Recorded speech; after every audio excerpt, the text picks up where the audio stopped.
young filmmakers on how to build sustainable futures. And this panel, we're going to be interacting with two industry professionals. I'm just going to read short bios as we welcome them to the stage. The first person on my list, first of all, I'm so sorry if I'm going to butcher names. Pity me, and I will come back and learn if I mispronounce your name wrong. So the first person is Miss Nenrot Akinro, and she is a TV and radio writer and producer from Plateau State, Nigeria, with experience crafting narratives for both commercial and development-driven content. She's an alumni of the National Film Institute in Jos, and she began her career writing audiovisual content for Consolidated Media Associates in Lagos before transitioning to Abuja.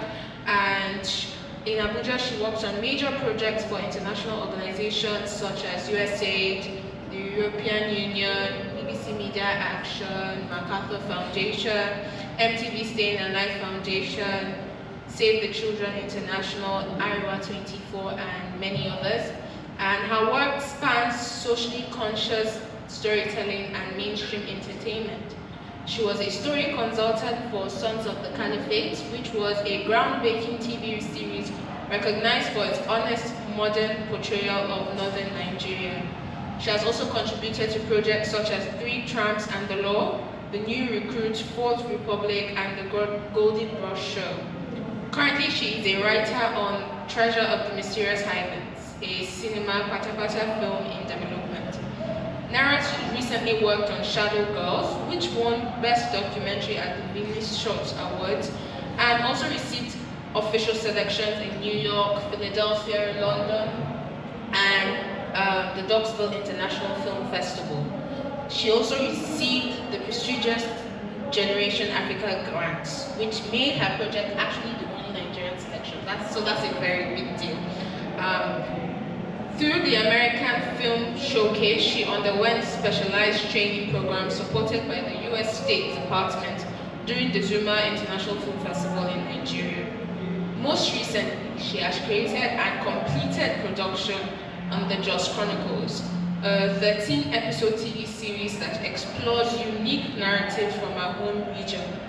As a storyteller committed to crafting authentic and impactful content, she continues to shape page one of 3 narratives that entertain, challenge perspectives, and also reflect the diverse realities of African society. So please, can we clap our hands and welcome Ms. Nenrot to the stage.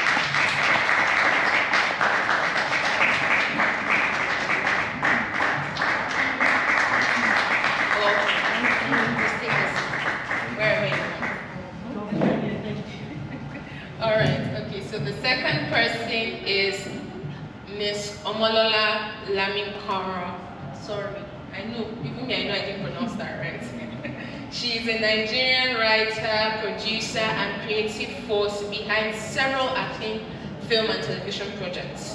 She is currently the creative head at Play Network Studios, and she has played a very pivotal role in shaping some of the studio's most ambitious works, including the highly anticipated Netflix original limited series Glamour Girls and Skeleton Coast, a Pan-African movie of which she was nominated as Best Writer in the AMVCA. Her diverse portfolio also includes producing and directing the Federal Ministry of Humanitarian Affairs National Art Campaign, head writing Girl Meets Boy, which was the most watched Nigerian teen series on YouTube in 2023, writing Mirror Mirror stage play, which has shown in various locations, including the Brazilian Embassy. Known for her compelling narratives, cultural authenticity, and visionary leadership, she continues to push boundaries and redefine storytelling in Africa. Can we clap and welcome Ms. Omolola to the stage?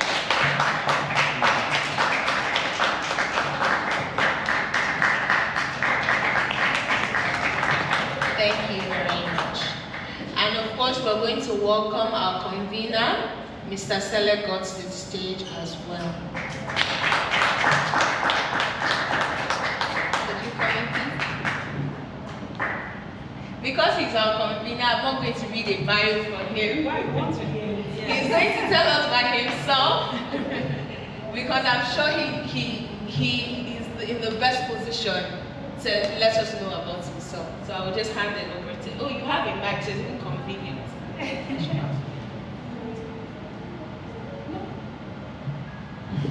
Why are you reading your own bios? Know your trumpets.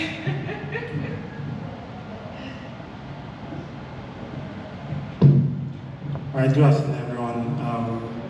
She refused to give me my bio, let me read, so I'll have to freestyle. My name is Sele. I'm a filmmaker, producer, and the founder of Tswa Film Festival.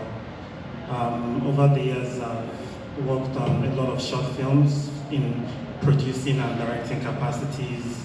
I've also directed a feature film which went to Nigerian cinemas and Francophone cinemas. It's currently on Showmax and African Magic. It's called Charlie and the Boys. I am currently working on a documentary. I'll be producing a short film in the new year and a plethora of other projects. Yeah, that's all I got. Thank you. So you forgot to mention, I'm sure, one of the major reasons why we're here. He founded the Tswa Network, and he's our convener. He is also the host of the Nigerian Filmmaker Podcast, which is dedicated to Nigerian filmmakers speaking about their craft and films, with over 100 episodes. So if you haven't tuned into the podcast before, make sure to tune in. It is on all podcast platforms, and maybe you will tune in for episode 101, episode 102, episode 200, and going forward. I will be your moderator for this panel. My name is Otunsha. I am not a filmmaker, so there's no long bio to speak of. But of course, I'm not the person you're here to learn from. So I will just make sure to hold your hand so that the people that do have important things to say, you will get to them. We will speak for a bit, and then after there will be a Q&A section. And just listen carefully so that if you have any questions, we can direct it to them. Thank you very much. So, just as a reminder, this panel is on how young filmmakers can build sustainable futures. Art is oftentimes a passion project, and so sometimes having income or having networks that can lead you to actually sustain it and not just burn out is very hard. And so when we find people in the industry that have managed to achieve that, it's always important to sit down and learn from them, because a lot of the times people don't get that from, which is why we're going to be speaking with them. And so I will just ask just the first question that I'm going to ask, because I understand that in the lives of many filmmakers, you make a lot of choices, right? And you do a lot of things. You assist on projects before you get big enough to headline your own, and I'm sure that there have been flops, right? And there have been things that you have been incredibly proud about.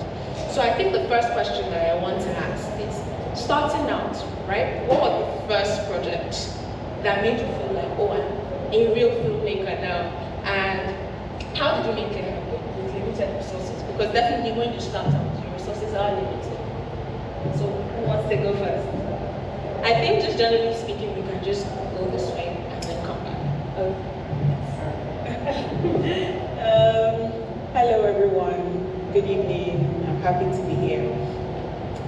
So, what's the first project I did that made me feel like a filmmaker? That's an interesting question, because funny thing is that the first project I did that made me feel like a filmmaker actually flopped. I had just finished film school and we were supposed to do a project, a short film project. And everyone was, everyone wanted to do something simple, because there was awards at the end of the school, and you were going to get a camera, something like that. So everyone wanted to do something simple just to be able to get, and I decided that, or one of my teachers said, oh, I had written a story about two sisters, and my teacher said, oh, why not make them twins and just use the same, actor. And at that time, I was really, I just started out, I didn't even understand the mechanics of, doing that, and I was supposed to write, produce, and direct this, short. And yeah, it flopped.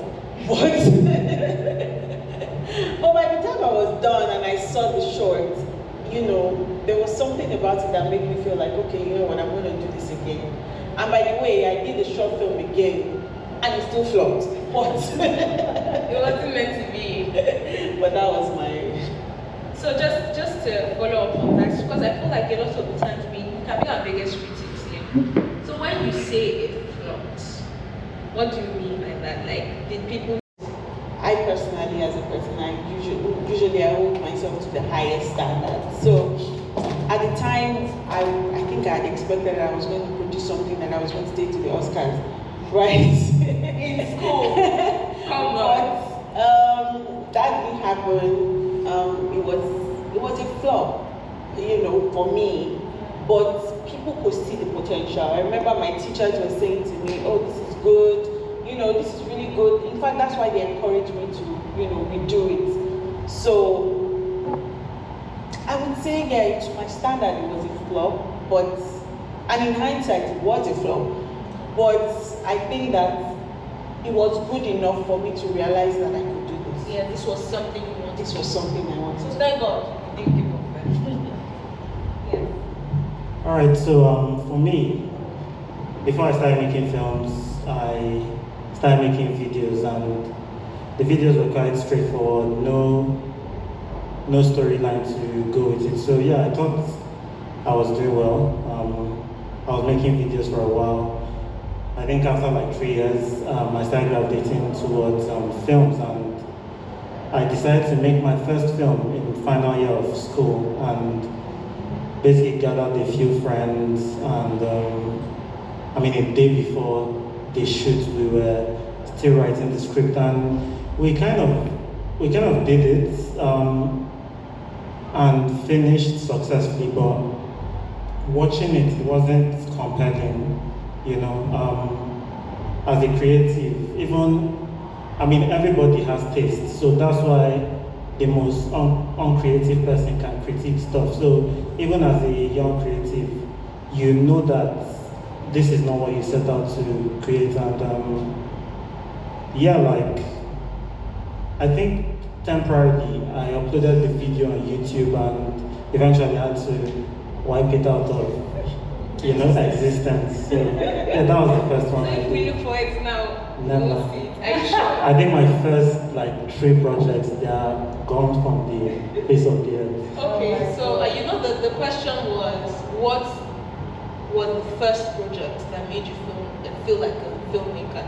And obviously from outside eyes, I asked that question because I do think that it is possible that sometimes you might make projects, right? Because this is what you think you want to do. But it is until one particular one that you feel like, okay, I actually have a future in this. And it seems like for you, so are you saying that from your very first one, even though you knew that I don't want any other person to ever see this again, you felt confident enough to continue? Yeah, so you make a film and it needs more work, but you just started. So for me, I meet people, and people say I'm an aspiring filmmaker. In my mind, I'll just be like, make the film and remove the aspiring. Yeah.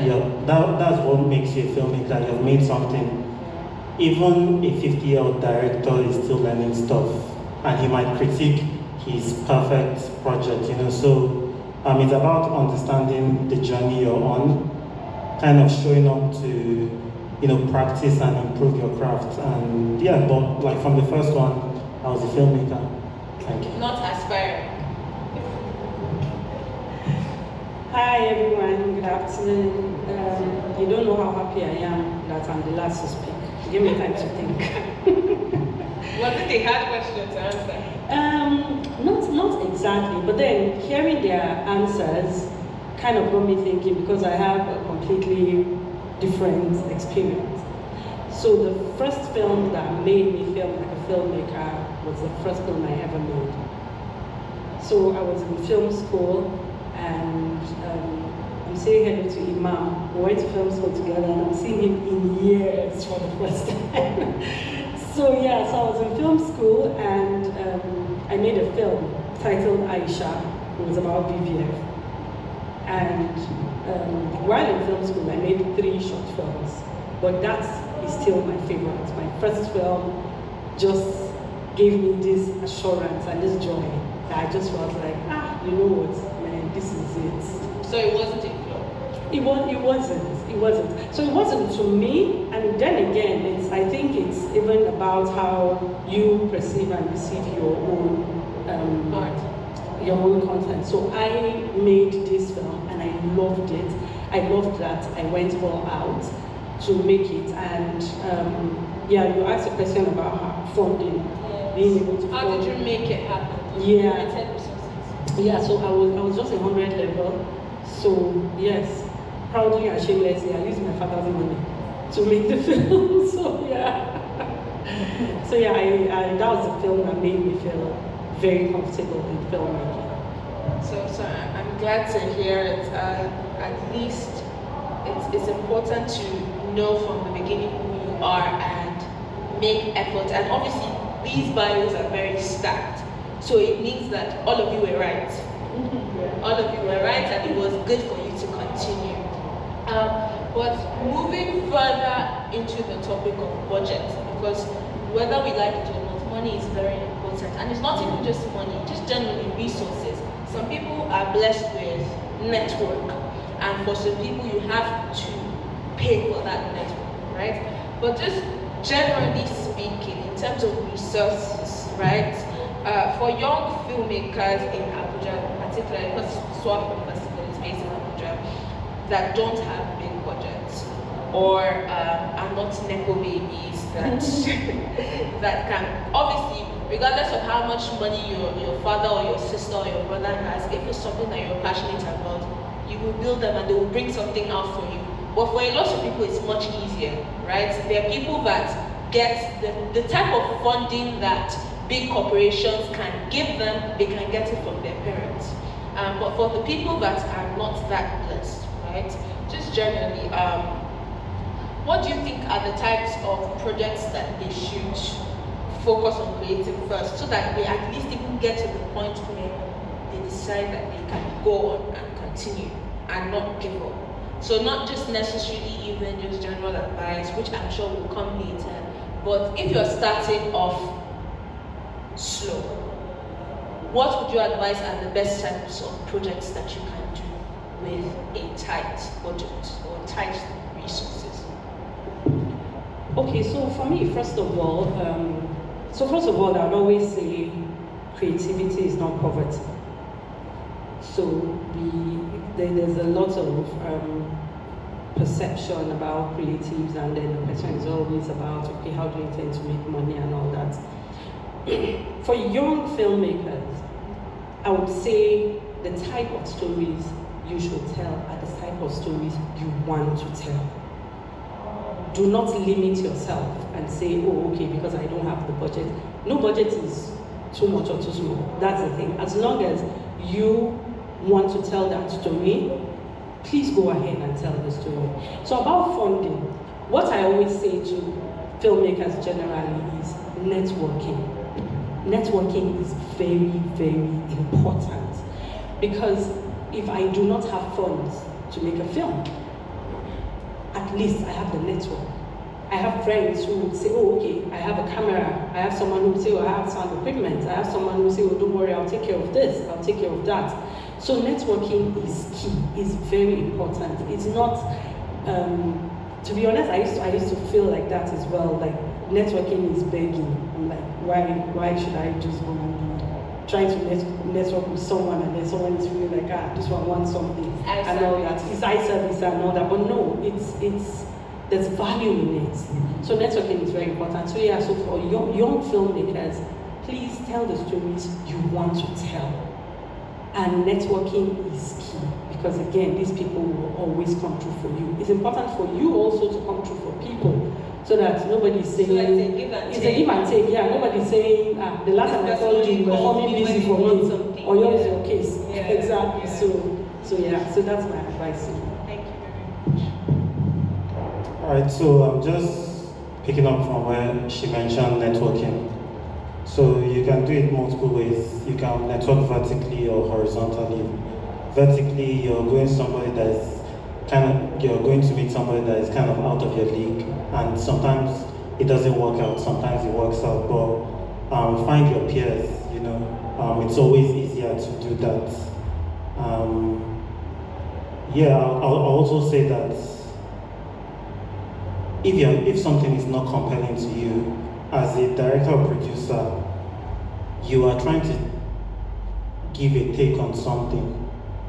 Make sure whatever story it is that you want to tell, you have something to say about it. So, because if there's no soul in it, like, it's going to fall flat, and it can be anything, because again, you're not invested, because it's not something that you're interested in. Like, if you tell me to make a documentary about swallow, it will be the most boring documentary, because I'm not passionate about that. How many people are passionate about swallow?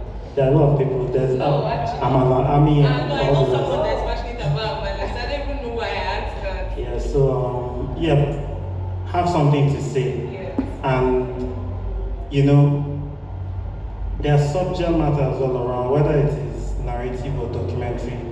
You can document your parents.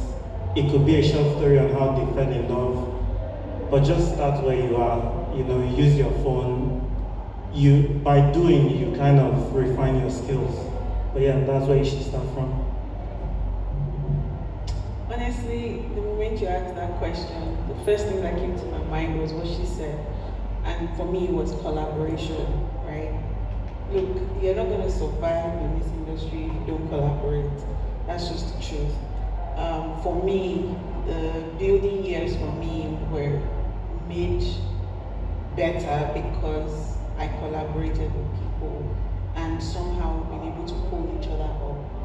I think the second thing I would say is that most people always have a waiting period, in quote. For creatives, you will most likely have a waiting period. Not all of us, like you said, are Nepo babies. So not everybody can get. So your father will call you one day and say, okay, take 500 million, go and do film. Don't go and disturb me. You know, a lot of us have to learn to, and during that period, learn to build your skills. Because one day, just one day, and usually everybody has, time and chance. Everybody has that day that comes for them where an opportunity comes. It might just be a small opportunity, but almost everybody always has that, chance. And if you're not as prepared as you think you are, I think a lot of us spend time running after the money. You are not building your skills to match up with the money you're looking for. If you're looking for an investor who's going to give you 500 million, but you've not done as much as a small short film, I'm not a stupid investor. I'm not going to give it to you. Do you understand? But even if Unless you're my child. Nepo baby. My sister. But Sele said, if you've done a documentary about your parents, for example, you've done something that you can show and say, okay, this is something I can do. Maybe you're not going to get 500 million at once, but like I said, time and chance, you might get 2 million. You do something with it, someone else says, okay, you know what, let me give you 10 million now. And then you keep going. If you check the trajectory of almost every creative in the world, that's usually what happens. Yeah. So while you're waiting, in your waiting period, as we would say, collaborate. Look for people with like minds. You guys collaborate. You don't have all the resources, but you have one resource, someone else has another one, someone else has another one. And then build your skills. Very important. Thank you very much. I think it's very easy to advise people because they're starting off, why are you doing a full-length film? Why not just do a 10-minute short or something or the other? But I think it's very comforting to know that from people in the industry that have walked that path before, they're telling you there's no need to limit yourself because you think that you're just starting, or do something very tiny because you need so and so million, or you need so and so type of camera. And I think that's very comforting to hear, because I think for a lot of people, they're not sure how to start, especially when they feel like their dreams are bigger than the current space that they take up. And it's interesting to hear about, you know, collaborating and networking, because it's not necessarily just the creative field, is it? But it's more important there, because it's a very people-oriented space, and it's hard. Yesterday, day one, we had filmmakers, we watched their screening, and then when it was time to interact and sit with people, there were some of them that clearly told us that this was their least favorite part of it, because, you know, sometimes because you are a creative, people don't understand you being shy. They expect you to be very extroverted, they expect you to be able to make conversation immediately, because you're supposed to attend events, you're supposed to network, so you're supposed to have a pitch, especially when you're not necessarily networking with people that are on the same line as you. Maybe you're trying to network up, you're supposed to have like an elevator pitch where if I sit down with you, you know that thing is like, oh, if I sit down with the same toilet by mistake, now I have like 5 minutes, I already know what I will say. And I think it's very hard for people, but also because we're in 2025, it's not just going to events and meeting people, you're also expected to be online. I can remember I was having a conversation with someone, and I told you I'm not into film, but I am a very creative person, and my IG was on private, and they're like, you want to blow, and your IG is on private, you're not ready, you know? Whether we like it or not, people have to be online. And for some of us in the beginning, as Gen Zs, what would you advise as far as being online goes, as far as like crafting an online persona for yourself? Is it something that you should take as seriously as coming to events? If you're not, do you have to be an IG person, or you have to be active on TikTok or Facebook to make it in the industry? So I'm laughing because I think Nenrot and I had this conversation. I'll tell you this, guys, take it from me, you better be online. So we don't have a choice. You don't have a choice. I would say this, I'm not an online person. I hate to be online. I hate to post things and put myself out there, to be honest. That's like my least. Like, I don't like it. But you have to do it. And you have to do it because I've had situations where someone contacts me and says, oh, please send me your Instagram handle, you know, and then they come to me later and say, oh, I wanted to send it to so and so person. And for me, I was like, you go to that Instagram handle, they will not give me this trouble, you know. Nothing there. But what I've learned, and this is what I do now, is that I don't particularly have to be, you know, dancing on TikTok. I'm not going to do that. That's not who I am. You don't have to be who you're not just for social media, right? But you have to have some form of online presence and some form of personal branding. So now if you go on my Instagram page, it is undeniable that I am a filmmaker. It is undeniable that I write, I produce. It is undeniable that I have some of my work and they look good. So I might not post in the next 6 months, but you go there, it's curated. You can see that, oh, okay, this is what this person is about. If you go on my LinkedIn, you can see it as well. So that if anyone is going to Google me, they can see something that they can go on with. I might not be a social media person, but I do have some form of presence. That's what I would say to people like us who don't like it, who don't like that part of the job. I feel like Gen Zs and Gen Alphas don't really have a problem with it. They want to be online. In fact, I would say to Gen Zs, be more physically present. Let this work first. Because there needs to be balance. Before you are doing master class, and I was looking at someone, I said, why are you doing master class? Are you a master? All right, so I'll say it's important to be online. So I'll basically use myself as an example, a perfect and imperfect example. So I have a portfolio website which is well done. I have my podcast website which is well detailed and looks good, sharp and all. But the thing is, we're talking about building sustainable futures. You might have done a lot of impressive stuff, but if your last post was in January, which I think mine is, people will feel like maybe you're not as active, and people look for social proof when they want to hire you. So, like for me, okay, so you have to think about this thing. Content is not something very complex. It is about documenting your life. So you're coming for Tswa Film Festival, just document it. Take picture here and there. Remaining 2 weeks for the year to end, you do December dump. People will know that you're coming out, you're a filmmaker, something like that. But I would say try to show up. Like show up is basically what's going to sustain you. Like every day or maybe every week, new people are going to your profile and they want to see things that would kind of confirm, okay, this person is good to work with and all. But yeah, I would say you can't escape being online. Yeah. Why am I laughing? Okay, so I feel like I'm the wrongest person to talk about this. Like Lola said, we had a conversation about this thing.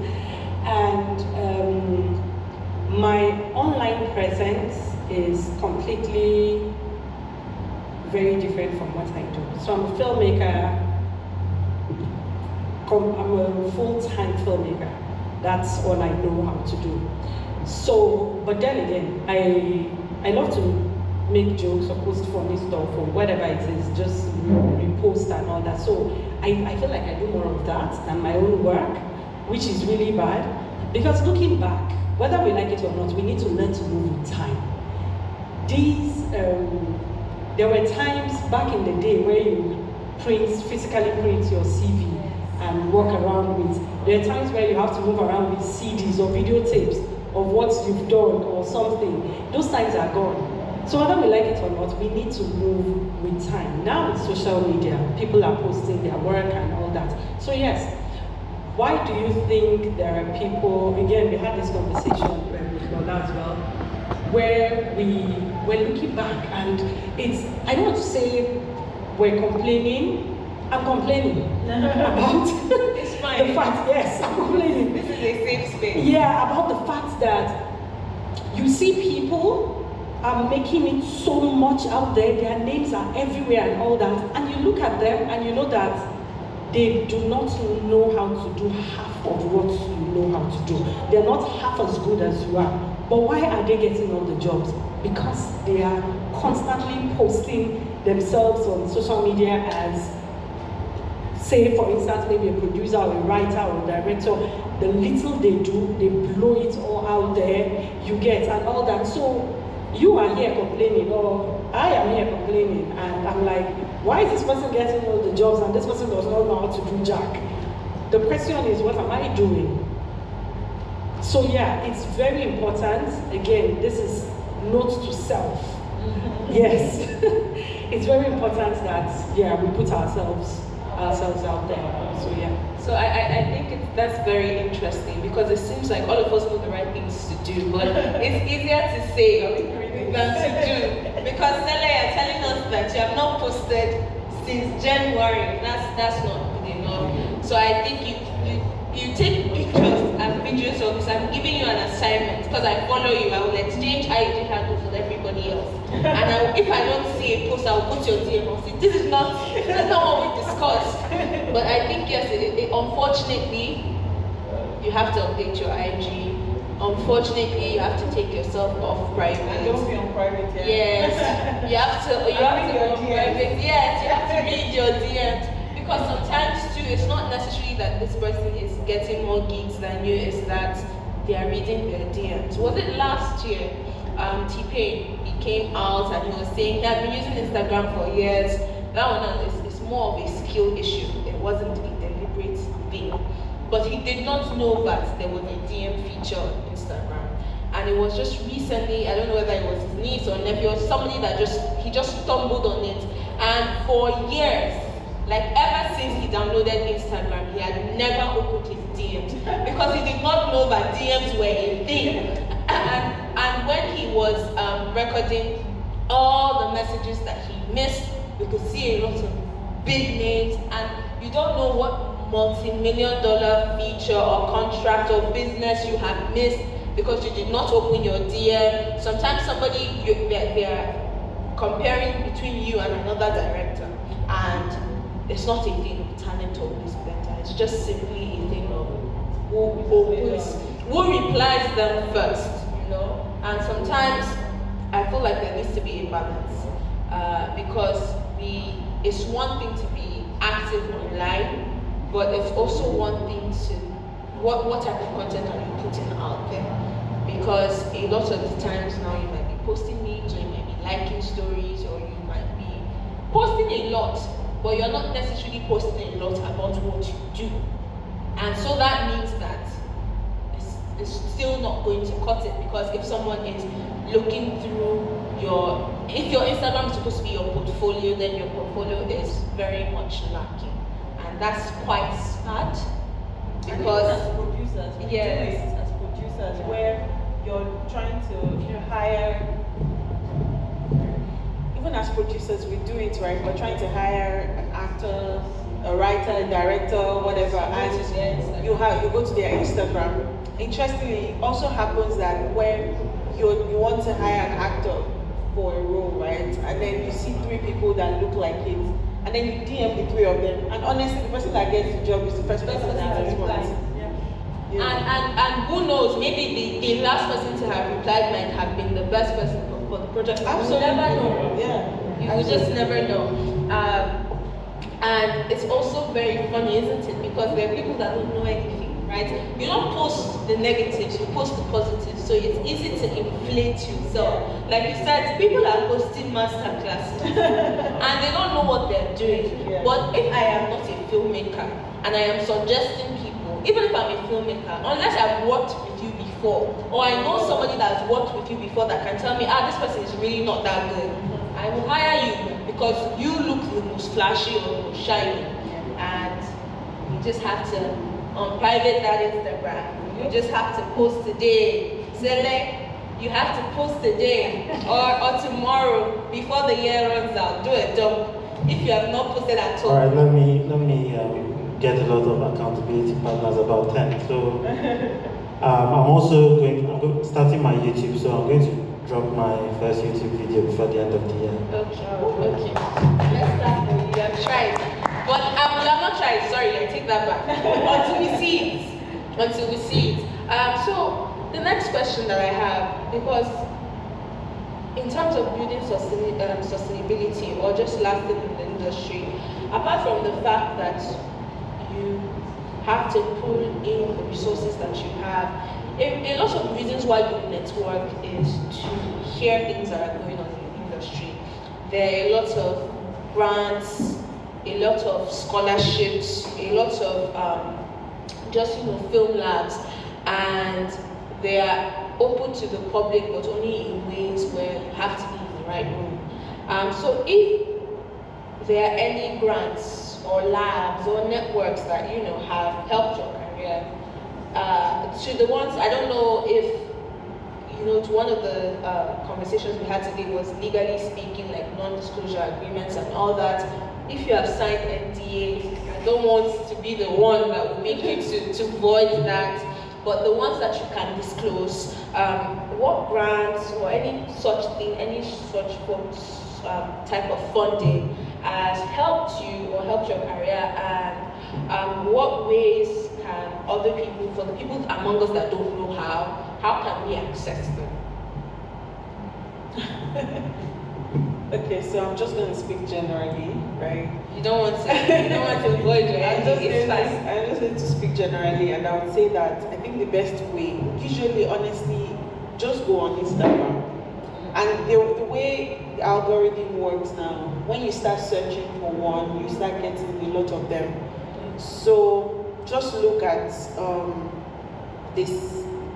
Once you put film labs, film grants, they come out. Just start looking at them. But the thing about film labs and grants is that you need to know what these guys are looking for. Some of them are looking for advocacy work, some of them for you, it's just the fact that you're black. So just know what they are really looking for and kind of tone up your application to that. If you know that they're very female-centric, let your work that you're submitting be female-centric. Talk about the fact that maybe your cast will be all female. Like, just tailor it to what they are looking for. Find out, do a little research about whatever grant you're applying to, and tailor what you're doing to that. Yeah, but just go on. It's not hard, honestly. Google, go on Instagram, check it. You start getting a lot of them coming your way. All right. So practically speaking, I'll mention a few accounts on IG that constantly post grants. So there's Story Academy, there's Africa No Filter. Can you slow down a bit so that people that are writing it down can get a chance to write it down? Right. So Story Academy, they organize documentary fellowships, but they also repost. They have a mailing list and they are also active on Instagram. So they constantly repost opportunities from them and other organizations. Generally speaking, I would say follow all the cultural organizations. So Institute Français, British Council, Goethe Institute. They always have the kind of things that they want to do. And right now, yeah, Goethe Institute have a bunch of grants in different kind of fields for performers, filmmakers, mobility grants to travel for festivals. Yeah, in terms of the one that has elevated my career, none at the moment, but I'll take this opportunity to basically say, do not give up. When you give up is when nothing is definitely going to come true. You have to, once you see these opportunities, again, it's easier and more practical to see the opportunity and work on it at that moment. If you're looking at the deadline, chances are more than 50% of the time, once you open the application, you see that there are things that you can't finish within, So it's always to start these things early, keep doing it. As the months pass, as you're improving your craft, you're going to be a different person, you're going to be in a better position. And as much as you might be a Nepo baby, your parents are giving you money, yes, you've done stuff, but even for your profile, some of these grants, winning some of these grants and all that, elevates you to a certain level that, being a Nepo baby is never going to do. So always, apply for these things and you'll surely get one. And once you get one, it almost becomes like a snowball because, again, it's social proof. This person got this, they did it, and yeah, they are accountable and would like to work with them. Yeah. Okay, so you're saying that these grants and labs is beyond funding, right? So apart from even if you have the money, applying for them means that that's just another big name to add to your portfolio. Yes. Oh, okay. Yeah. Thank you. It's very insightful. Thank you. So first of all, I would start by saying there are lots and lots of grants out there. Lots of grants. Basically waiting for people to just come and grab them. But then again, there's this, it's not a perception, it's a reality. It's a thing that we all know, that creatives and paperwork are like this. So yes, we don't like paperwork, but fortunately or unfortunately for producers, whether you like it or not, you have to do the paperwork. With grants, it's a lot of paperwork, trust me, but then it is worth it. I have been opportuned to get a couple of grants. I just finished a workshop today for a grant, the Generation Africa grant that I got selected for the second time. So yeah, thanks. So yeah, it's a lot of work. But then again, it's important for people to know that there are lots of grants out there. All you need to do, yeah, go on Instagram, go on Google, go on. So I think there's also one that I think it's Film Daily or so. So you get mails. I get mails every day about grants. So like Sele mentioned, yeah, the process is kind of long. So the earlier you start, the better for you, because usually when you go and you see that, oh, the deadline is a week from now, and you feel like, oh, I have time. You do not have time. It's a lot of work. But there are other people doing it too. There are other people doing it, yeah. It's a lot of work. So yeah, there's one other one. To be honest, I've been trying to crack my head. I think this old age has gotten really bad. I've been trying to crack my head. I can't remember. There's Upwork. Yeah. There's Upwork where people go to and then they get jobs. I can't remember, if I remember the name, maybe I'll just check my phone when I'm not speaking, and then I'll mention it, where it's mostly for creatives. So you just go there are lots of people who are around the world, basically, who put up things like the one I got, the first time I tried, I loved it, someone told me about it, and of course you have to do some sort of background check, you have to send in referees before they let you in. And then, luckily, I think the person that put me in said he had been there for like 2 years, he never got a gig. But the first time I got in, I just got a gig, and he was like, "Who is your papa?" So there are people around the world who are looking for people to do stuff for them. So the one I got there was this Gavi company who needed people to go to somewhere in Jos to get to film people about immunization and accessibility to hospitals and all that, and they just wanted a short clip of about less than 10 minutes, and then you have the negotiating power, even though they like give you a range between this range and all that, and you're telling them, okay, to do that for maybe $2,000 or $3,000 you get, and all that. And there are lots and lots of platforms like that. So all we need to do is to just keep checking. And yeah, fingers crossed and all the best.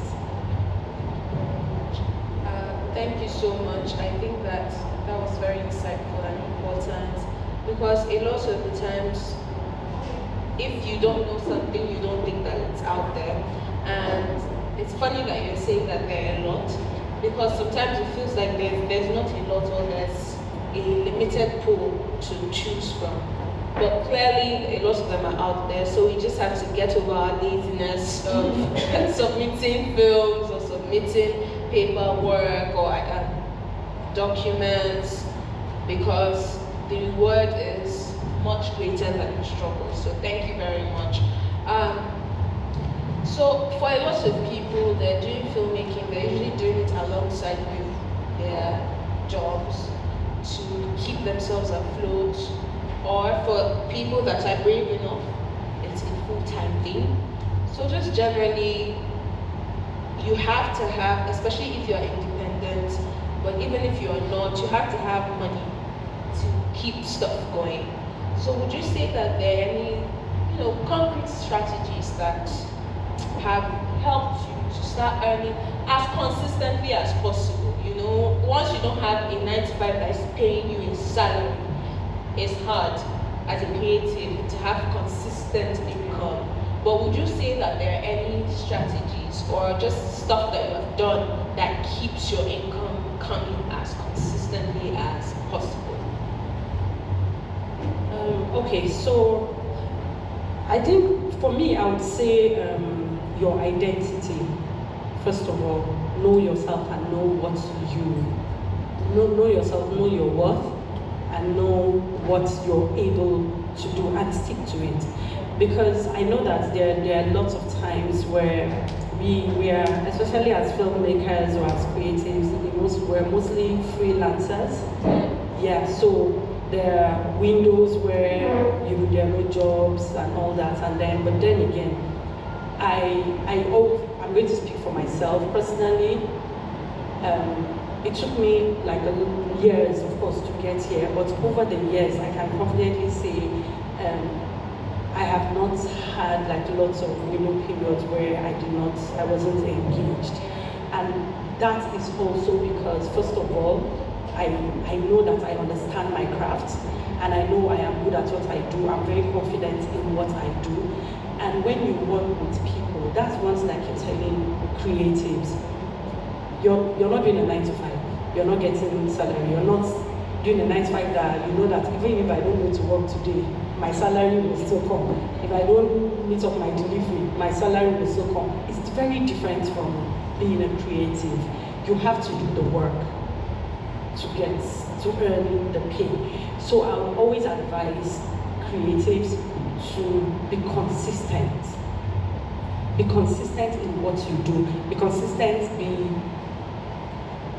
as much as it might sound a bit, maybe people water it down a lot and all that, but it's very important to be very honest in what you do. That is always my number one. It's always my first go-to. In whatever you do, honesty is just, especially for producers, we've had cases where somebody will say, oh, I give somebody money to produce something, and the person, because there are people that personally I will not call today to work with me because we've had cases like that. So it's that thing of being very open and being very honest and knowing yourself. Very, very key that you stick to what, when I say stick to what you do, doesn't mean that, oh, okay, because I'm a producer doesn't mean I can be a writer and all that. No, don't be all over the place. Be known for something.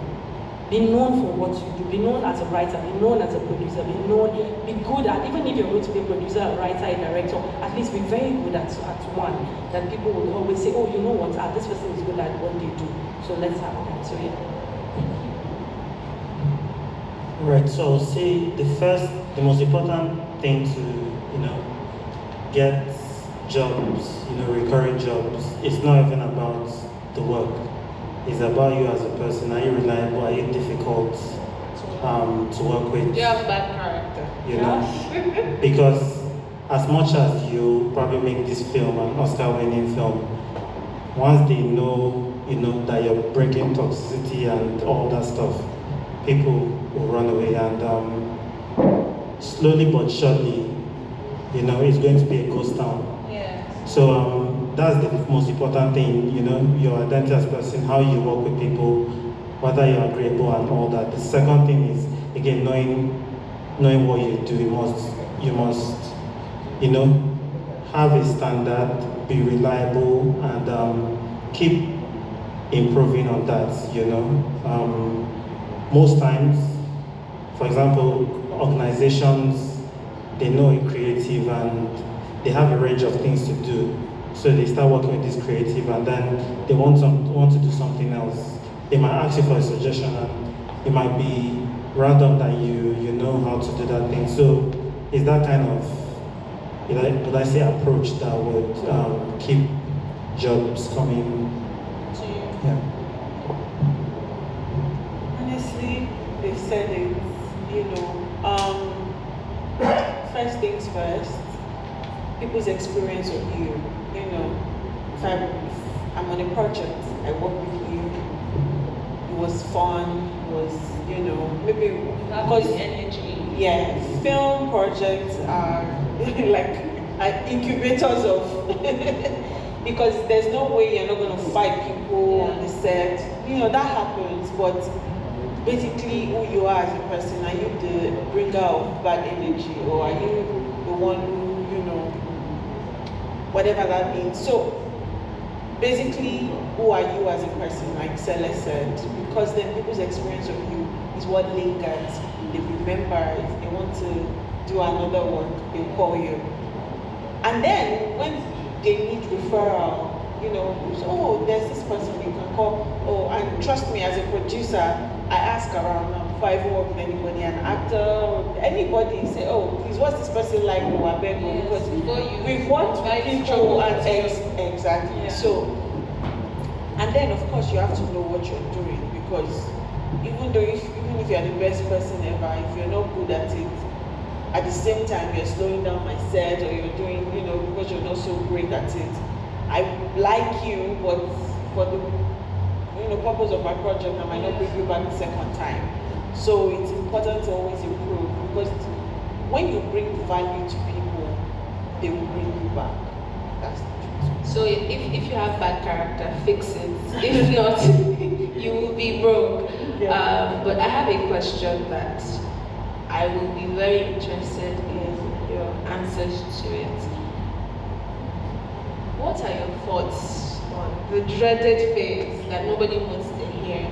Just generally, what are your thoughts on the concept of unpaid work or payment by exposure? How do you feel about it?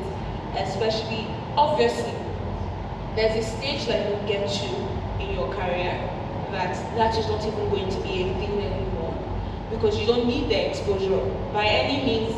At some point, you are the one bringing exposure to them, and that is the point in everyone's career that it goes to them to. But as someone that is starting or mid-level, or just not at that point yet, what is your advice? What are your thoughts on that concept? Is it something that you support? Is it something that you indulge in? Or is it something that you would advise people to say fly away from? As a producer, I'm going to say to my fellow producers, please pay people. I'm going to say that over and over, please pay people. Yes, you've never met them before. Yes, they're just starting. Please pay people. I beg, pay people. Very important, please pay people. But as a creative, I'm speaking to the creatives now. If you're literally just starting, you've never been on any set before, you have to always decide if the value you're getting from this particular work is important to you, or is so.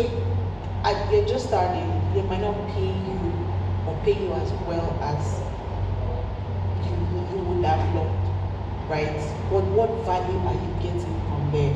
You and only you can answer that. If you've never been on the set before and someone invites you on the set, maybe go, just to get the experience. But if you feel like, oh, I've started doing this thing, it's not, at this point, it's not exposure I'm looking for again. I need money, pay me my money. Yeah. You have to also kind of break that cycle. You know, there are also jobs, even as a creative right now, I personally, as a writer, I know when I'm literally moving on to a new level. There are times when people will call you and say, oh, I don't have too much, or I'll pay you this certain amount. You have to decide, you know what, I've come past this level. So you might even need the money, yes, but you walk away from that because I need to break this cycle. I am no longer on this level. Because the next person will come again. Exactly. And there are times when people would, carry the gist and say, oh, that one does not collect this amount of, so they will not even call you again. They will know when you've moved on to that next level and you say no to certain projects, they will carry your gist and say, oh, this person does not accept that. And then, yeah, it might be bad at first because they are not calling you, but because, again, you're valuable, the next person who's going to call you already comes not to ask for a certain amount. Yeah. But I would say, if you're a producer, if you are even an upcoming producer, you don't have a lot of money and you're working with people, work with people who truly you guys are giving value to each other. So if, for example, there are times when I've worked with my friends, or when I had worked with my friends in the past, where they said, Lola, come and produce for me, I want to direct on this job. But they gave me something in return and said, on your own set, I'm going to do this. So it wasn't I'm giving you exposure, it was let's do trade by barter, right? There was something that they were giving to me while I was also giving things to them. And you can do that with your friends, you can collaborate on those levels where you don't necessarily collect money from them. However, if you're a producer and you have money, please pay people. It's very unfair to not pay people. Please pay people. Don't pay them in exposure, pay them. Thank you very much. Alright, so I'll talk about transparency. I think it's about transparency from the beginning. So, you know, doing things is important, being busy is important. Sometimes there'll be money, sometimes there won't be. But with transparency, you let them know from the very beginning, and if it doesn't align with them, they work. This, I'm speaking as a, let's say, producer and creative, you know. At the end of the day, sometimes you need to get work done, and one way or the other, it needs to be done. So I would say just be transparent, and you can also think of banking favors. So you might not be paid for something, but that person is valuable, and you tell them, I'm coming back to cash in this favor. You know, so of course, you have to have eaten that money to want to cash in favor. You cannot do that on a hungry stomach, so empty stomach. So yeah, like yeah, pretty much that. And then I'll say, at every level you're at, you have to know the line you're not going to cross. Even Dangote, I'm sure there are deals he negotiates, and he has a line that if they want him to cross it, he's going to walk away from that. So you are a content creator, you've been creating content for 6 months, and you know you've been doing jobs for like 50K per day, and you've moved past that. You should be able to stand your ground and say, I deserve 100K, 200K per day, because nobody else is going to, you know, say it for you. You might have seemingly big clients, and the way the big client works is that you do work for like 6 months, and then they pay you after 6 months. It might be big money, but when you do your calculations, you have a lot of unpaid bills and interest stacks up and all that, and you say, I don't want to live this life again, and you say, with this client, it is constant work, but the dynamics of it doesn't work out. You have to walk away, because it's also this thing of, you only have 2 hands and 24 hours in a day.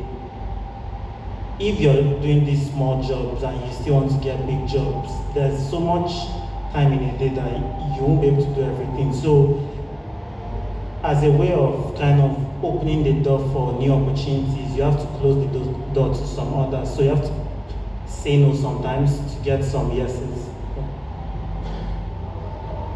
Okay, so I think basically, Sele and Lola said almost everything. So for me, I would just say, as an upcoming creative, please know your worth. It's fine if that's what you want to do. It's fine, because yeah, there are situations where you want to be out there, and for instance, you're an actor and you really want to be out there, and somebody is making a film, and you go and you're like, you know what, please don't pay me that, I just want to be part of this, I just want to be seen. There are situations like that. If it's you who have made that choice, then it's fine. Yes, like Lola said, please, producers should pay people. Don't take advantage of people. We know exploitation. Yeah, it's exploitation. We know quite a number of producers who use this term when they say they are interns. I'm trying to train them. I'm trying to get and all that, and then they get these crew members and actors and all that, and then they use them. And these people don't know any better, because for them, we're doing the work. We're here, and then they're happily doing the work, and this producer is taking advantage of them. So yes, if you feel comfortable appearing on screen or doing any work and not being paid for it, it is your choice. But don't let anybody put you under any pressure. Everybody has his time. When your time comes, it will come knocking at your door. So yes, please don't know your value and don't let people take advantage. Thank you very much. I appreciate the fact that it is on both sides of the divide, because as a creative, sometimes you know what you cannot take, you know what you cannot tolerate, you know what you think your perceived worth is, and yet when the tables are flipped and you are the one outsourcing talent now, you expect them to do things that you wouldn't do because they don't know better. So when you are a writer, or for the people among us that have multiple talents and wear different hats, as an actor, as a writer, as a creative, when you are being approached, there are certain amounts of money that when they call for you, it's ridiculous, or there are certain offers that do not make sense to you. But as a producer, you're almost incensed by the audacity that these young people have, where it's like, when it was my turn, there were things that I did, or there were roles that I took, and the fact that you don't want to take them, who do you think you are? But I'm learning that it seems like to thrive in this space, you need luck, you need grace of God if that's something that you believe in, but also you need a lot of audacity.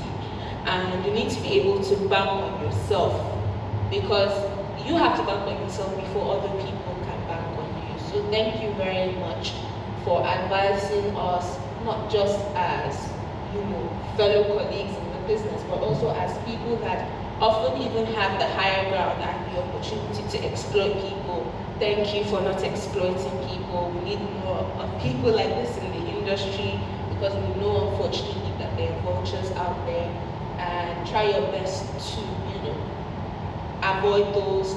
As producers, also speak to their fellow producers when hiring talent.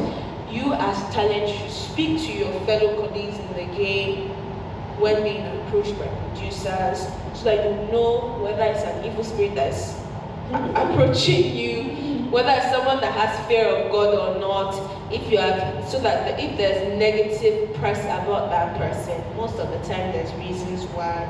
And just use your discernment.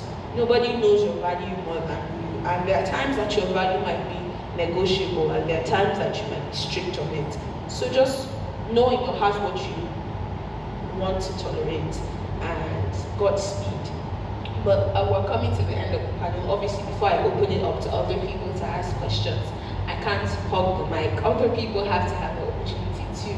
But if they are just, what's that words on marble, any advice or just things that you would like to tell the people in terms of where your mindset should be, how longevity as well, because it is an industry that has multiple opening and closing doors.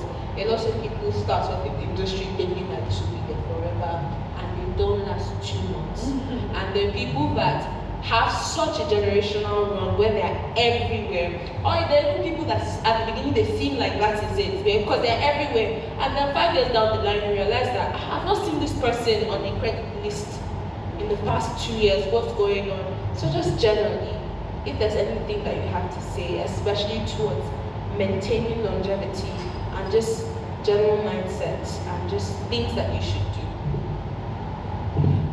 Okay, so for me, I would say if you do not have passion, you don't have any business being a creative. Yeah. So passion is what is the key that opens the doors, and then with passion there's also patience, where you know that okay, I'm going to get there someday. So passion drives you and keeps you going. So yes. All right. So with any endeavor in life, let's say you're a smoker and you want to quit, but you're hanging out with smokers, you're never going to quit. So you're a filmmaker, creative, but you're an island, you're going to burn out. There will be a community to kind of encourage you. So community is very important. Apart from community, knowing your why, because on those nights that you're thinking about your life, maybe the first thing you think about is, why did I start this? And that is still true, and that will kind of keep you going. Sometimes, again, this is another one, know when to pivot. You might be stuck on something, but you need to pivot to take advantage of an opportunity. Try to be reading the trends, look for signs, and yeah, just stay on top of things. I would say, as a creative, you should experience life, because this creative thing, like, you can get inspiration from anywhere. Go out there, experience new things. It adds to your experience as a human. It adds to what you have to say, how you want to say it. And another thing that can basically kind of expand the possibilities is that, you speak English, okay. You can learn Hausa and you go and do jobs for NGOs that have a northern focus. You speak French, and an organization in Nigeria wants you to go to Togo. It's essentially whatever you are doing in Nigeria, you've just multiplied the opportunities by the number of French-speaking countries. And the world is your oyster. It's not just Abuja, it's not Nigeria. It's a lot bigger. There's millions of dollars to be made out there, and you deserve it, so don't limit yourself to 100K per month or whatever. It's infinite. So yeah, I would say just look out for things, have audacity, because if you're scared, you're never going to take that chance, but have audacity and go for things. I think I would say that your voice is important. We all have things we want to say as creatives, and sometimes you're like, oh God, I really, what you want to say is still important, because even if they've said it 100 times, the way you are going to say it is still going to be different. So you have to find your voice, be self-aware, own your narrative and what you want to say, and say it regardless, right? And the second thing I would say, and I've said it over and over during the course of this discussion, is that you have to make sure you're always upscaling in the skill department. Don't be a dinosaur. You know how to do one thing, and then that's the only way I'm going to do it. You have to, like you said, follow the trend, but also just keep stacking up, let your value continue to multiply, because if not, it will leave you in the dust, and that's it. Thank you very much. I think that deserves a round of applause. Please clap for our. And then, of course, I promised to open it up to other attendants of the film festival. If you have any questions for our panelists, now will be the time. Just indicate, I'll come and meet you and give you the microphone. Please let me know if you have questions for me. Are you at the back? You want me to trek? Come and meet you.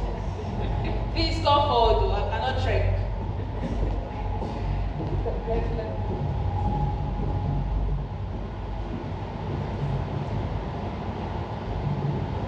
Hi, good afternoon.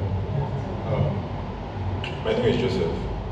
My question is for someone who, should I say, has multiple interests. And film happens to be one of them, or filmmaking happens to be one of them. And let's say you already have a persona that people have associated with you. Into something else entirely. So and you want to get into filmmaking. How do you, I'm looking for the right words now, how do you reconcile your new interest with the person you are and the person you continue evolving to be, since you're someone who has multiple interests that will change as time goes on? Thank you, Joseph. Okay, so I should just take all the questions. Hope you remember.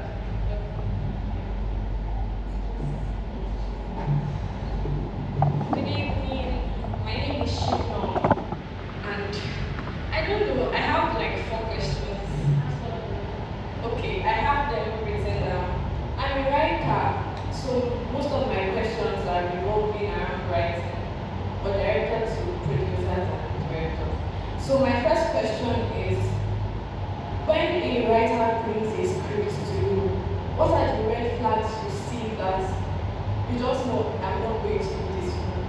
Because sometimes I have story ideas, I want to put out there, I'm confident about it, but then when I share it to people, different people have their opinions. Some people would really like it, but I've seen movies where scenes are dragged and I'm like, what's happening here? And all of that. So I feel like there are certain things that when you see, you just know that maybe the writer did too much or didn't do enough. So I want to know what those things are. And then what you look out for in a script. What makes a script outstanding for you? Then we spoke about connecting. I'm not a people person. So it's actually really hard for me to just connect with people. So I want to know, how do I approach you as a writer that it doesn't look transactional? Like, I want to build a relationship with you. So I don't want you to just see me as someone that is trying to pitch one little story she has in her head. But then I want you to actually see my potential and not just do it because I'm on your leg, like I'm looking desperate or something like that. So I want to know how to approach filmmakers without looking desperate and without making it transactional. How do you balance writing what the story needs versus what the industry expects? Sometimes you have a story you want to tell, but then your producer might actually even want the story, but they want it told in a different way. I personally feel like there's no new story out there. It's just how you tell the story. So how do you make the producer see? I feel like you should be able to strike a balance. So how do you give the industry what it needs without losing your voice? I know that there were other raised hands, but these are lots of questions. So I will just give you a chance to answer these ones, and then we'll get back to the other questions. So I would suggest that to save time, one person will just answer one person's question, and then we. So I'm going to answer a question, and then someone else will answer his question. Writer. I'm a writer. I'm a producer. So I feel you. What are the red flags? First of all, if you write on Word documents, that's the first red flag. I'm never going to read that script, ever. If I know that, even if you converted it to PDF, I know this was written on Microsoft Word, I'm never going to read that script. That's the first thing. Secondly, if I know that this script, if I can see the dialogue, basically if I see that you really don't know what you're doing, like the dialogue is wonky, the way your formatting is wonky, I feel like, okay, you still need time. I shouldn't be reading this for the purpose, unless you ask me to read this to critique and help you get better. But if you're sending this to me to buy or to make into film, then you have to have gotten to a certain point, in the process as a writer.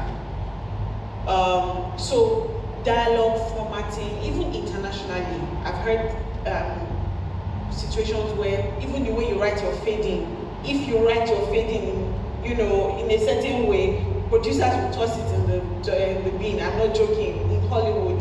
So you need to have the formatting right. You need to know how to write scripts, and then just keep getting better at it, because there are some things that just feel like they're amateurish, So maybe the guy stands up and he's going there and he's still going. You're like, get there, man, So the second thing, how do you approach producers, right? And it doesn't feel, it's transactional, like, are we best friends? We're not besties. It's transactional, and I think you need to know that. I think it can be a put off if you're approaching a producer like, oh, let's be friends, not your friend, we don't know each other. your idea has to bank. If you come to me now and say, imagine that this, the world shuts down, and I'm like, okay. And I'm already thinking, oh, I can make that. So basically it's your idea. That's why they call it an elevator pitch, right? You meet Dangote now, and you're saying, no, sir, I would like us to be friends. I would like us to, I would like you to mentor me. Oh, he doesn't care about all of that. But if I go to him now and I say, I can make you 300 million in a day, he's like, okay, let's talk. So if you're going to a producer, go with a proper idea, an idea that can catch their attention, and make sure that that idea you have is backed up by actual work. Not that you have this crazy idea and then it's not translating on the script. So that's the most important thing. Go to producers with the right ideas. But I would say this as well, please be careful, protect yourself. Protect yourself, that's very, very important. If you know that, don't give it all out, because next thing you see it on Netflix, and that's it. What's the third question again? How do you balance what the story is versus the industry? Oh, okay. So there are times when you need to see where things are going, right? And sometimes you have to follow where things are going. That's just the truth of the matter. Because I think there are times when producers are like, oh, it has to look this way. How do you balance it? I think what you will do is there are things that you'll be like, I absolutely cannot do that one because this is not who I am as a writer, right? You have to have those boundaries and you discuss them with the producer. So it's either they let you go or they accept it. So for example, someone like me, I don't write horrors at all. I have never written horror. I'm never going to write horror for you. So if you come now and tell me to write horror, even if that's what's trending, I can't do that. Also, maybe in a script now, for example, there are certain things you tell me, oh, I like you to put this in, I like you to put that in.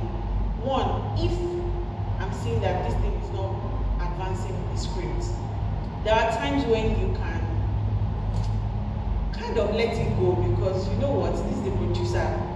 Some producers will come to you and say, this script must have private jets. They are writing a script about maybe a third class, a low income family. They said the script must have private jets. If you think, oh, you know what, creatively I can find a way to make it work, why not? But there are times when you now have to put your, feet down and say, oh, I foot down rather, and say, no, this script cannot have this, or I can't do this.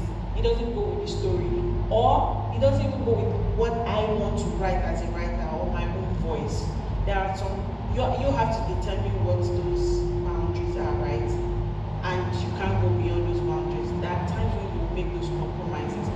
Writers don't like to make compromises. Some compromises you need to make, but then you have to decide where that line is. Nobody will make those boundaries for you.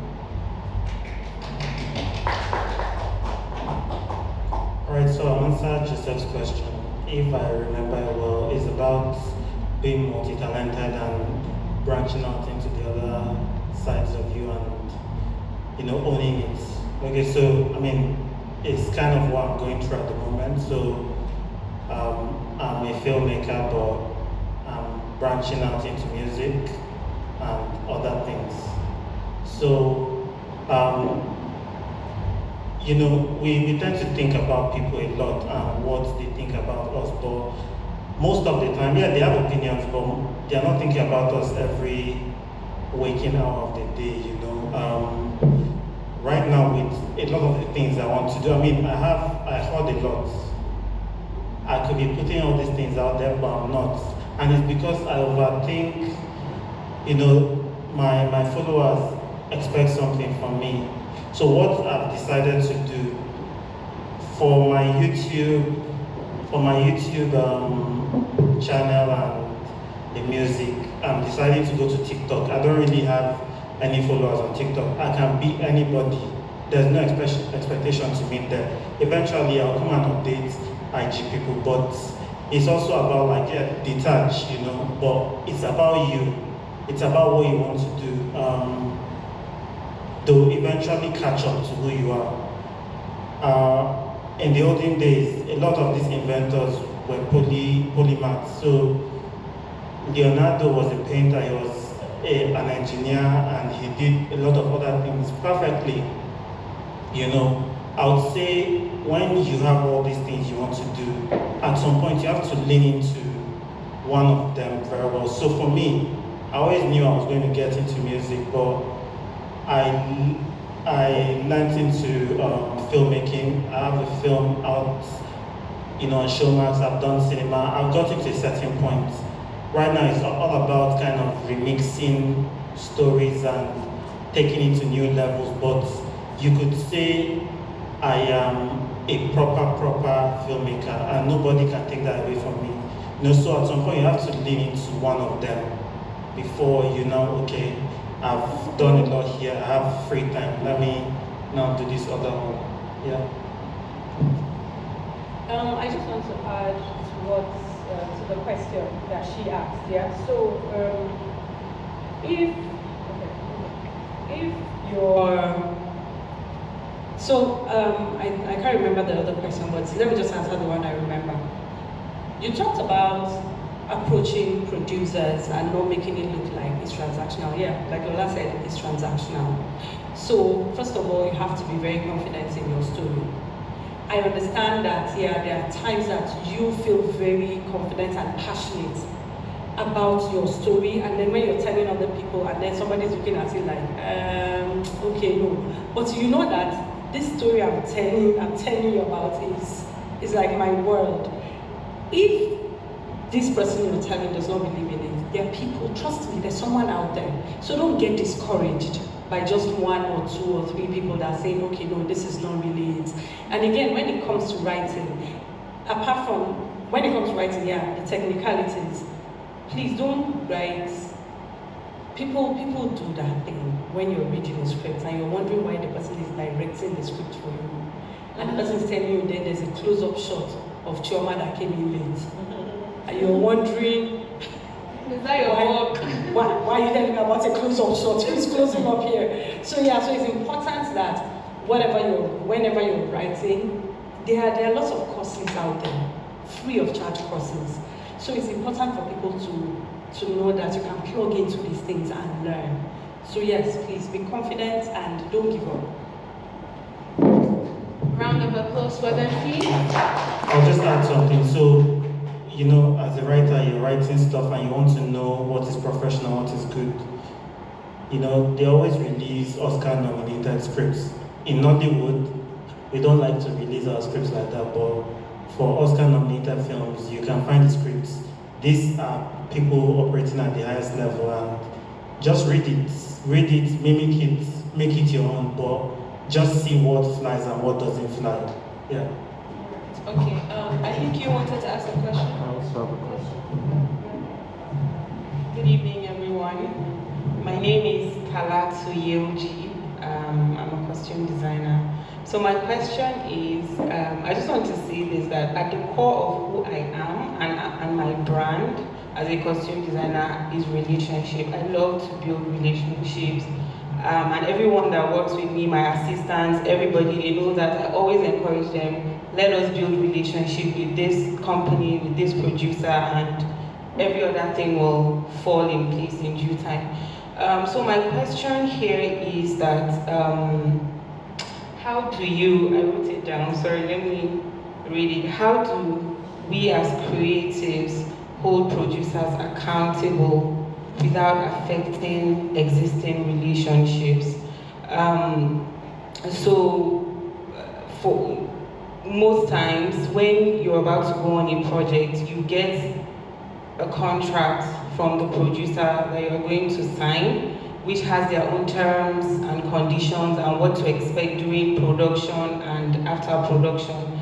But on the flip side, as a creative, you don't get to present anything outside of the negotiations that you do, word, you know. And then when you go on set, sometimes some of the things that you're seeing is not, it doesn't align with your brand. So I'm just trying to ask, how do you now approach issues like this without affecting the relationship that you already have or you're trying to build with said company or said producer?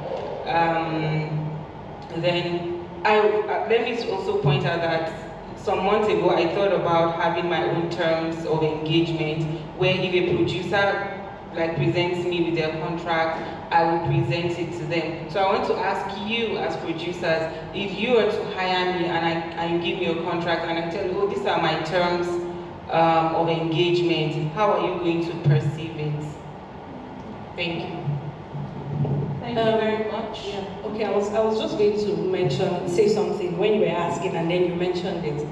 So do you have a company? A registered company? So it's very important that when a producer gives you a contract, because he's engaging you as a company, not as an individual. So you should also have your own contract. It's very important. So your question is, how, as producers, how do we perceive it? Personally, if I give you a contract and give me a contract from your own company, I would immediately know you're highly professional. And then the way I would treat you, it's not like, of course, I'm going to treat other people differently, but then the way I'm going to engage with you is going to be different. Because I know that we don't just have a contract from my own side binding us, we have a contract from your own side binding you. So if you're engaging, if a producer is engaging you, please also engage them with your own contract. Any producer who refuses to sign your contract or refuses to be involved in this contractual agreement from your own side of the company, then there's no point working with this person. It's clear. At that point, it's very clear that this person is just out here doesn't mean well for you. Either out here to cheat you, or there's some hidden clauses in the contract, in his own or he or she's own contract. So yes, please always have your own contract and have a conversation. It's not fast. So just have a conversation with them and just put them through it and make them understand that okay, you also have a contract, and you guys come to an agreement. So that's.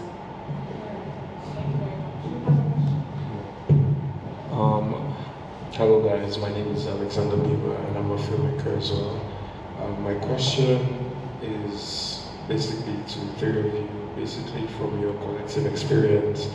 When you have created your film or this work, for young filmmakers, what would you advise as ways to kind of distribute or get your film out to audiences as well? What are the different routes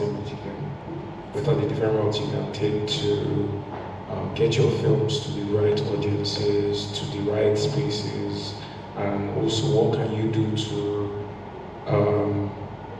I guess you can also show to your friends and family, what can you do to kind of increase the reach of your film or carry it to bigger spaces where more important people or larger audiences can be able to view it as well?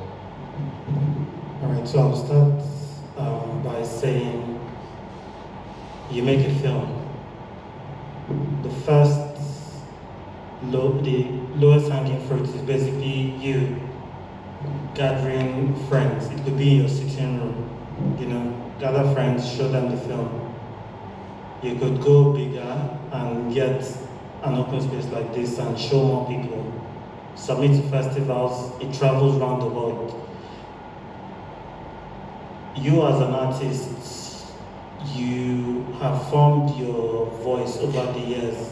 It could be that for the kind of things you make, Nigerians are not even your audience. But if you never send it out into the world, you're never going to find the people that, really connect with your film. So it's about doing those kind of things.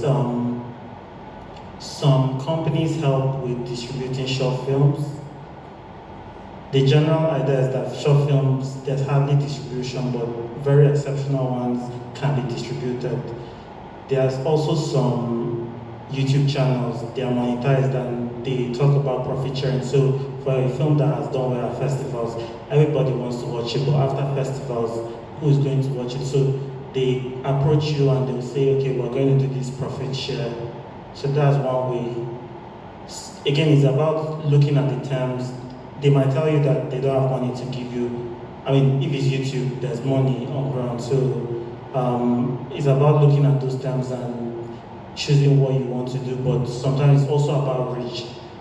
If Omolola says she's going to show your film on her channel, I don't know how many subscribers are there, but you know, you could get new followers. You know, so start local, have your community that you make for. Everything that you do, they'll always shop for it. Then in other cities, festivals, online, you know, just reach out for opportunities, pitch to people, send messages. Highest they'll say is no. It doesn't take anything from you. Get used to no. When no hits you very well, it becomes, and when another no hits you, it's not painful again, you know. So yeah, get used to no. Just send your energy out into the world. Those that want to reciprocate will send it back.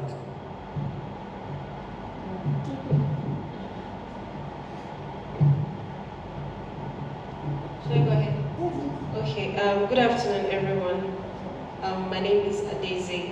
I have 3 questions, if time permits me. So my first question goes to the producers, right? So, sorry, I'm an actor and a filmmaker. So as a producer, what advice would you give to an upcoming actor about when it comes to the business side of acting? Would you advise that you join an agency or have a manager, or you just, you know, do your independent promotion by yourself, like a freelancer? And then secondly, about auditions. Personally, I don't enjoy them, but then from your experience, what do you think makes an audition stand out typically? And what are the key things when casting? What are the things you look out for when casting an actor? And thirdly, this is a question from the filmmaker part of me. I think he asked something related to that.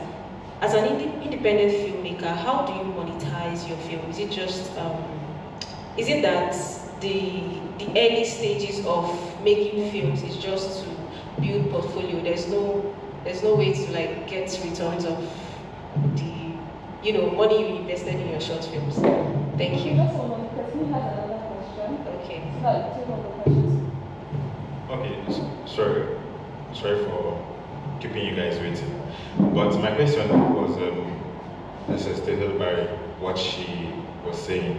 So we've already established the fact that as, should I say, aspiring or young filmmaker, that you should collaborate with your peers, you know, network and all that. So in event that, you know, you have everything sorted out collaboration-wise, you have people you want to collaborate with, you have the story you want to tell through the film, you know, you're all bound by passion for the craft. But I've noticed, in fact, when I was in university, I was on a film set with a couple of friends, and I found out that passion is not enough to bring out the best in people, or to put it more in a more straightforward way. People are not serious when they are just like bound by passion. So how do you get people to these peers, being that you're probably not paying them, so you cannot say, oh, I demand this from you because I paid you for this.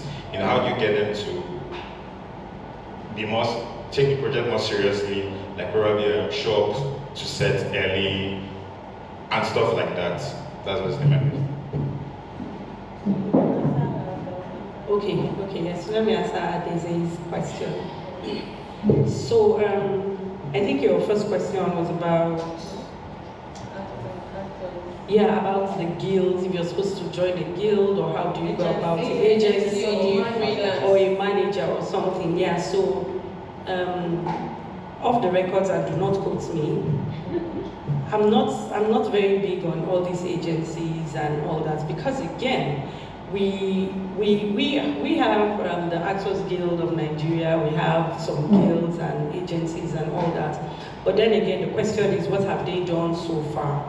I always keep asking this question, like, what are they doing? What have they done so far? The only time I see them is when you go somewhere to go and shoot, and then they show up and they're like, oh, this person on your set is not part of the guild and all that. And I'm like, where are you coming from? So, as an upcoming actor, it's, for lack of a better word, is heartbreaking to hear you say you don't like auditions. Yeah, because that's putting the guilds aside and all that. Yeah, that's where you need to be. You need to go for auditions. I understand that, yeah, there are lots of times when people go for auditions and then somebody will tell you, I've gone for 5, 10, 20 auditions and I never got picked. There's always that one time. And in terms, we also asked what we look out for. We look out for originality. That's all. So and then it all depends on the kind of character we're looking for. The characters differ. So you might come in and then you're this classy, bougie character or individual, and we're looking for a mad person. Do you get?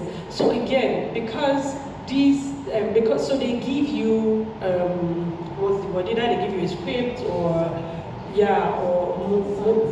exactly, to just say, okay, you know what, act this out or something.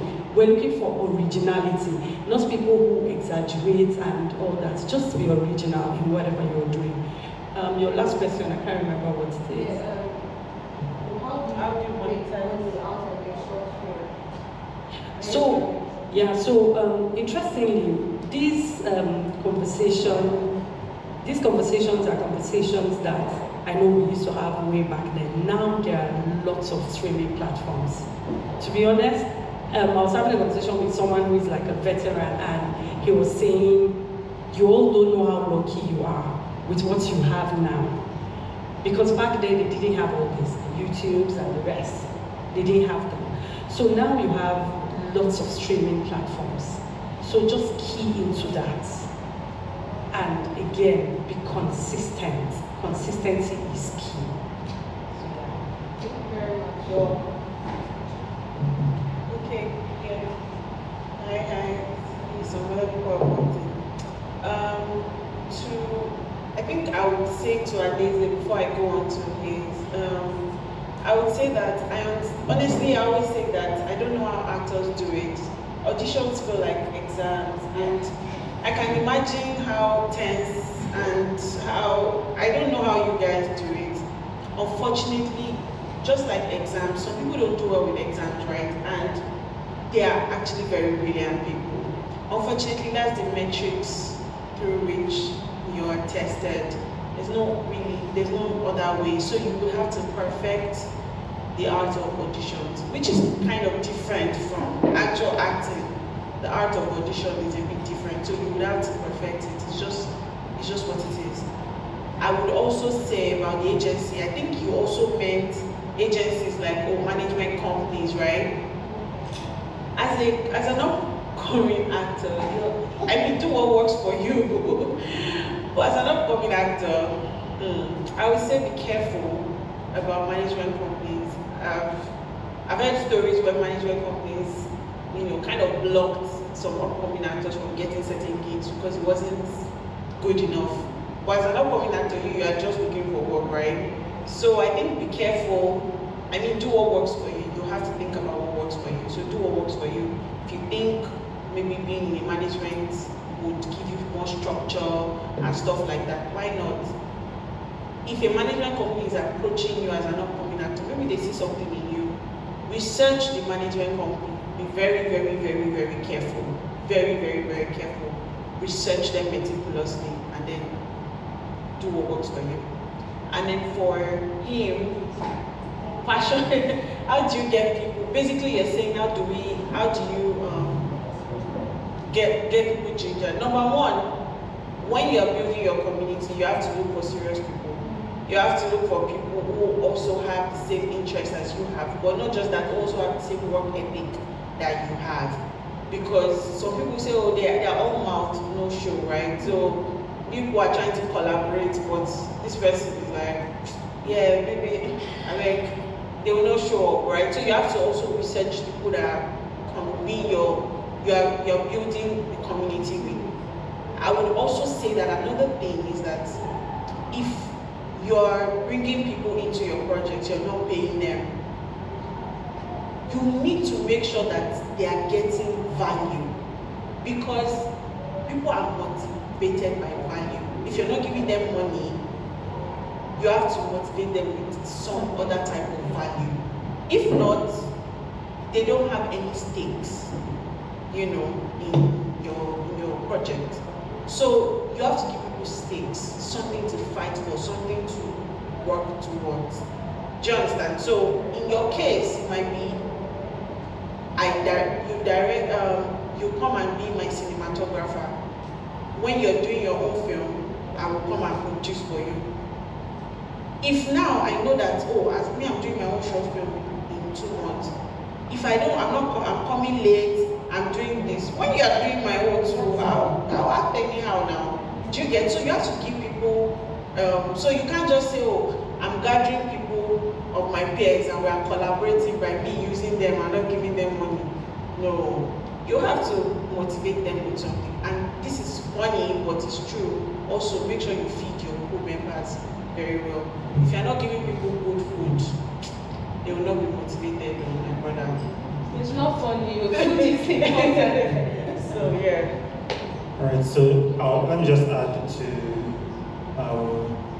Daisy and Joseph's question. So Daisy, as an actor, you go for an audition. One way to stand out is they give you a side and you have no context. You can ask them for a little kind of, who is this person, so that whatever you're doing is a bit directed.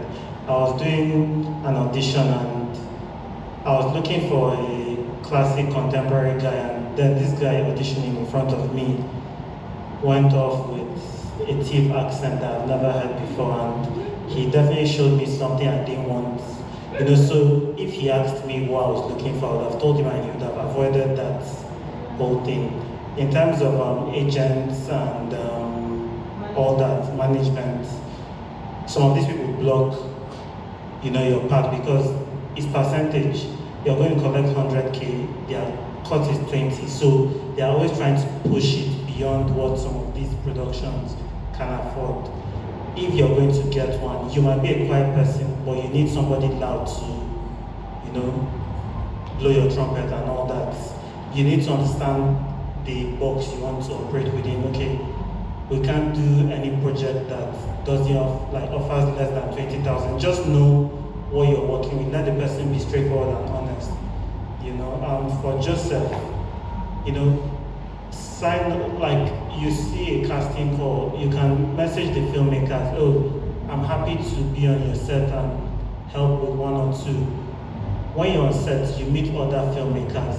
As you're on set, you're looking at the serious people and unserious people. You collect number of serious people, and then you give it a try. They might come on your set and be unserious, but they might also be serious. So that's another way. Yeah. Thank you. Very much. So I think we have one last final question, and then we'll bid farewell for now to our panelists.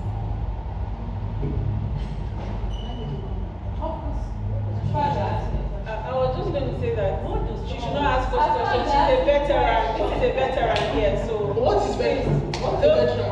She's a veteran here. Don't ask us questions. I'm not a filmmaker, please. I was my age, but I'm ready.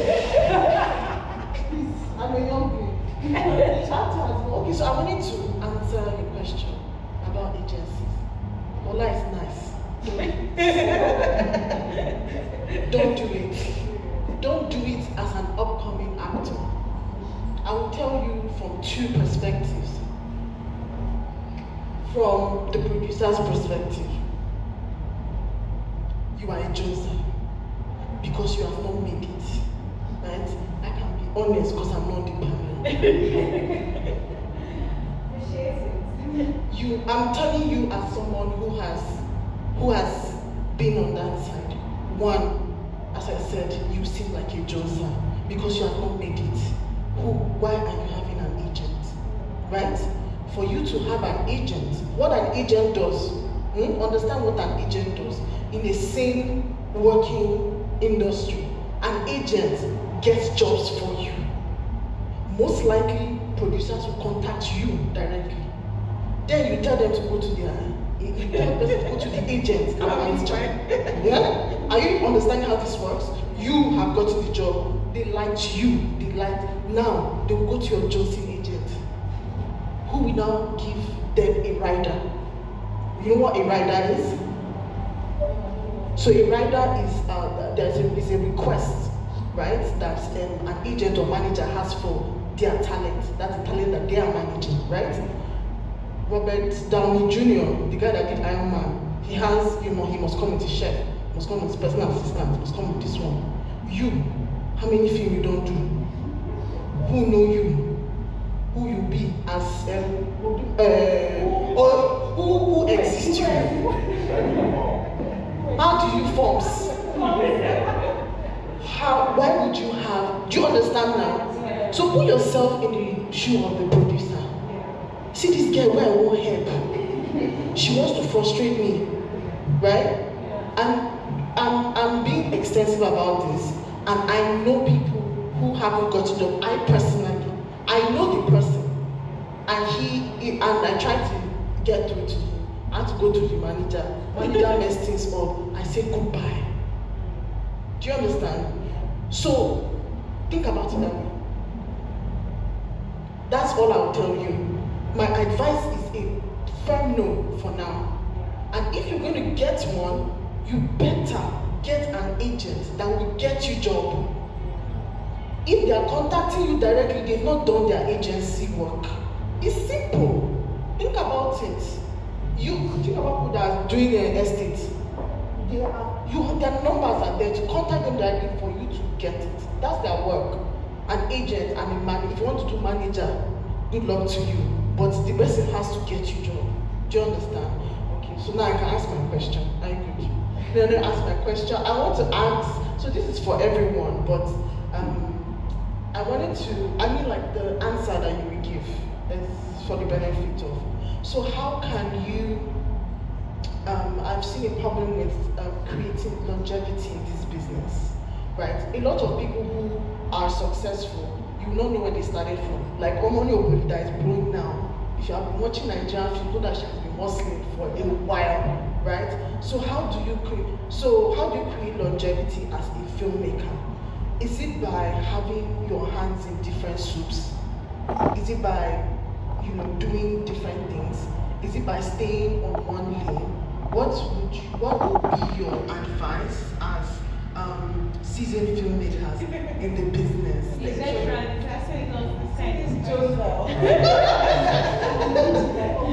So let me quickly answer. So I'm the kind of guy that will have my hand in plenty soups because it's diversification really. Tomorrow they might call me for drone cinematography. Next week it is videography. Upper week it is making music. So it basically kind of multiplies and opens up doors for you. I don't know if I've answered your question fully. Okay, so Thomas, stop smiling. So yeah, I think again, it's also consistency. And like we said earlier, when she said, do not have bad character. This can never be overemphasized. No matter how good you are. I don't know how it is in other sectors, in banking, in whatever, but in filmmaking, trust me, if you are not a nice person, if you have bad character, basically, nobody, no matter how good you are, nobody's going to call you for jobs. It's a small industry. People talk. I know someone personally that almost everybody in the industry that I know would say the same thing about this person. No, this person has a bad character. Don't bring this person to this job. And this person proves us right every time. Every single time. So yeah, so please, no matter how good you are, just be good at your job and also be good. Hold that mind, and I want to answer a question about longevity. But what I would say is that, I mean, as we're going, we're also figuring things out, right? I think for me, like she said, it's about consistency. We keep showing up, we keep seeing where it is taking us. As we continue to go, we continue to see how far we can take this to. I think that's what we can do. We keep trying to see let's see how long we can keep going with this. I think that if we keep having the passion to do it, as long as we still have the passion to do it, and we still have the energy to do it, keep going, we keep, working at it. And we keep trying to build the skill. That's very important. I think that, for example, people run away from maybe what's trending now, and that's how we are not able to adapt or evolve. So there are things happening now. For example, people are running away from AI thing. People are running away from. You have to, at this point, start seeing how you can incorporate these things, because in the next 5 years, the world would have evolved into something else. And the only way you can assure your own relevance in the business is to make sure that you're keeping up with those trends. So that's also very important. Yeah, I definitely forgot something. So, as a creative, own your IP. So, I'll use myself as an example. As the years go by, I'll be doing different things. I might have 10%, 90%. When you're trying to work on projects, work on things that are timeless.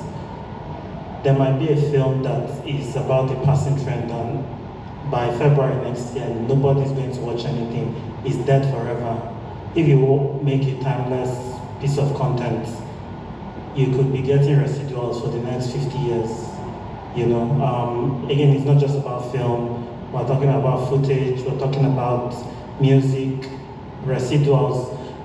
You're sitting in your room. You just get email that you have $800. And you pocket that one. Somebody will call you. You go somewhere and work. That's the way to do it. It's not always about going out, standing in the sun, and doing hard work. But try to, when you have the bargaining chips, negotiate for percentage, and that way you can potentially be earning for a long time. Thank you very much. We have asked a lot of questions. I've asked a lot of questions. And when I opened it up, I was grateful for the questions too, because there are definitely things that I didn't cover, or things that when someone else asks, I say, why didn't I think of that, So thank you very much for your questions, and thank you very much for taking the time to answer. This concludes the panel, so if we can just clap, raise a hearty round of applause for them indulging us. Thank you so much.